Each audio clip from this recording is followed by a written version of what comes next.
Dutch? No, thank you very much.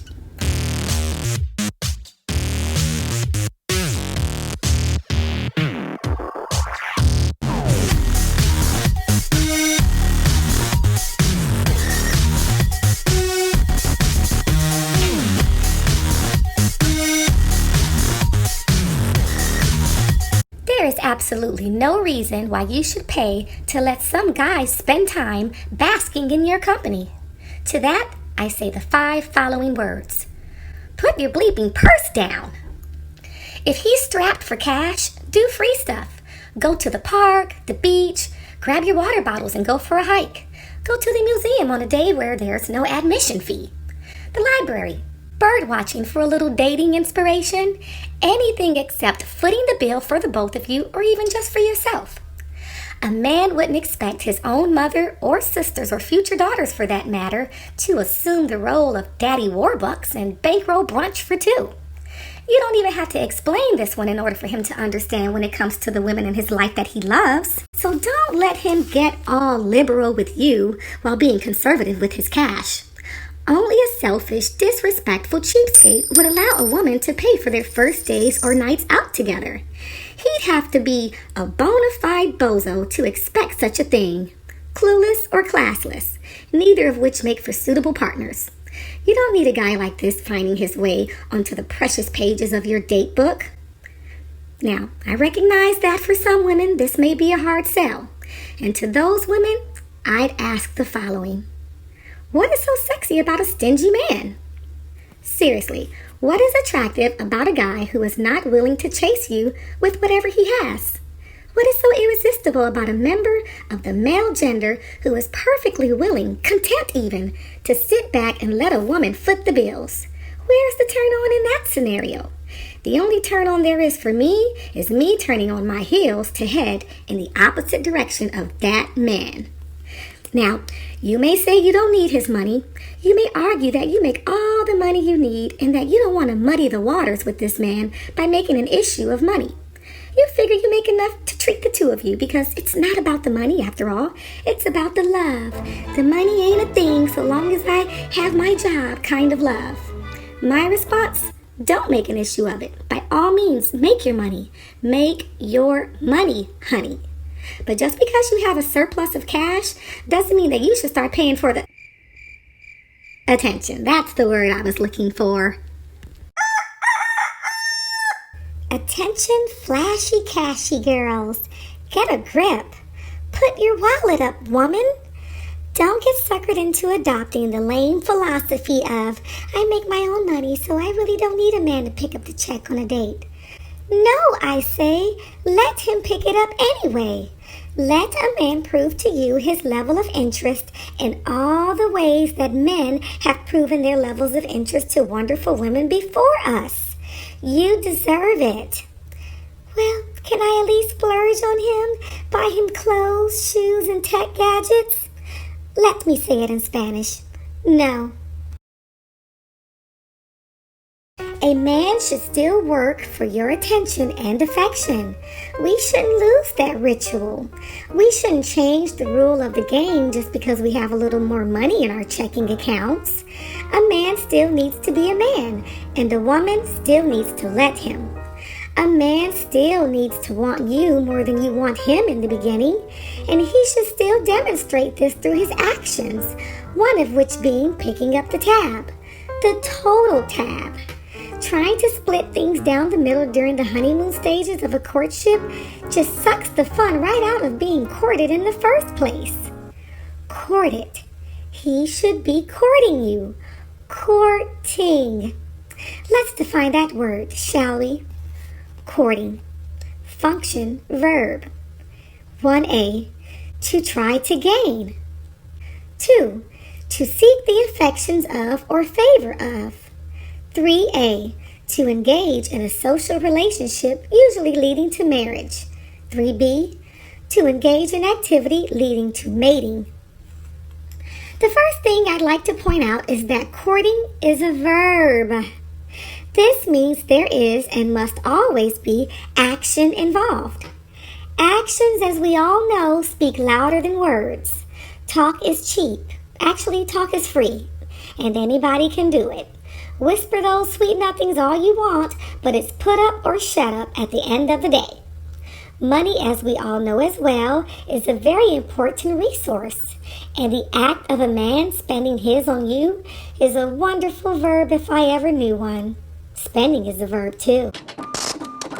Knowing how important money is in this world to every individual, it goes without saying that a man willing to spend his hard-earned income on you can be a pretty decent indicator of just how far he's willing to go to get to know you, how badly he wants to spend time with you, how much he wants to please you. It's certainly not the be-all end-all, but it's definitely a great start, a lovely little litmus test, if you will, of his potential love or, heads up, lust for you. Guilt-free standards. Don't let recording artists contend with your womanly intuition. Resist the urge to allow catchy lyrics to serenade you into stupidity. Hold your standards high with confidence in the belief that if a man asks you out, it is perfectly normal for you to expect to be treated to a meal, movie, or other date-appropriate adventure.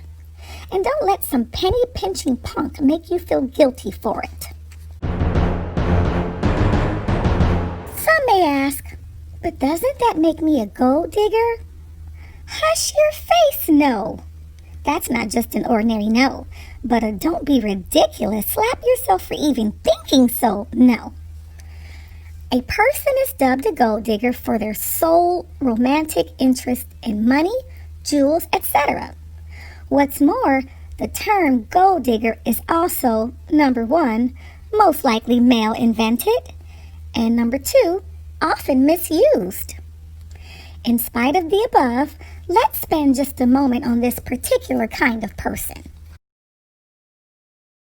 Gold diggers are those individuals who, instead of love, are in pursuit of profit. Rather than romance, their radars are set to scope out situations and relationships that can provide for them monetary and material gain. They have an isolated interest in what financial resources another person can bestow upon them in exchange for their attention and or affection. This is typically someone who couldn't care less about the rest of the individuals she is allowing to pursue and entertain her. One who would probably settle for less when it comes to more important qualities and personality traits, so long as the man has money that he is willing to spend on her. He doesn't necessarily have to have a lot of it in every case. He just has to be willing to spend whatever he does have on her. There is nothing wrong with the woman who appreciates a man spending money on her, just as there is nothing wrong with the man appreciating the company of a beautiful woman, as opposed to one that he isn't physically attracted to. People have their personal preferences. In the case of the so-called gold digger, however, usually there is some form of callousness or deception that accompanies one's desires for their quarter's cash. For example, a woman telling a man she loves him when in fact she doesn't. Something like this would of course be frowned upon by those of us who find this not only deceptive but unethical in every sense. On the other hand, some gold diggers may be very transparent and upfront about their interests being target locked on a man's pockets. And just as plain, the man may be perfectly fine with this for his own personal reasons and pursuits. Different things float different people's boats.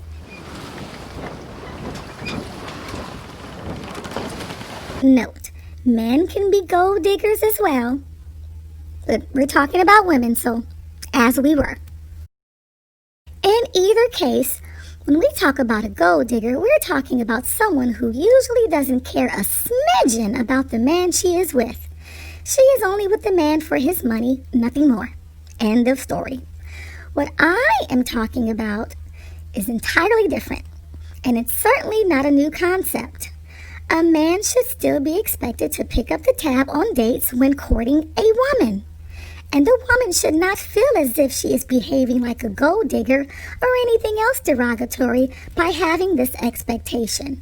Besides, I've never heard of anyone calling a man a beauty digger or a sex digger. For the record, let me say that I am not advocating for the exploitation of any man or any human being for that matter. I'm not telling you to go out and use a man until he's all used up. I'm telling you to know your worth and to let a man know it through your actions or inaction. Let him know that you have a certain set of standards for yourself as it applies to any man interested in getting close to you. This is your right. He has rights too, by the way. He has the right to leave you alone. He has the right to not ask you out on a date. He has the right to look elsewhere for his romantic needs and curiosities and to stay the heck out of your lovely face. God bless America. A man who doesn't want to woo you, but only wants to screw you, doesn't see any real value in you. Therefore, you shouldn't be seeing him at all. Now, I would agree that there is a delicate balance to be considered when it comes to long-term love. Yes, once two people are committed to a life together, sure, bring on the 50-50, or whatever works best for you, your man, and your household. But if it's not worth it to a man to carry the extra load in the beginning of a potential relationship when he's trying to win you over, if he is uninspired to go the extra mile in order to impress you, then forget it. Why bother with him? It's very rare that a man ends up treating a woman better later down the road than he did when she was still just a fantasy to him. If he's playing stingy with you now, he'll play lowlife with you later. So don't play with him at all. You don't need that particular man that bad. I don't know about you, but the quickest way to turn me off is to make me reach for my MasterCard after dinner. And also for the record, I'd rather be called a gold digger than a damn fool.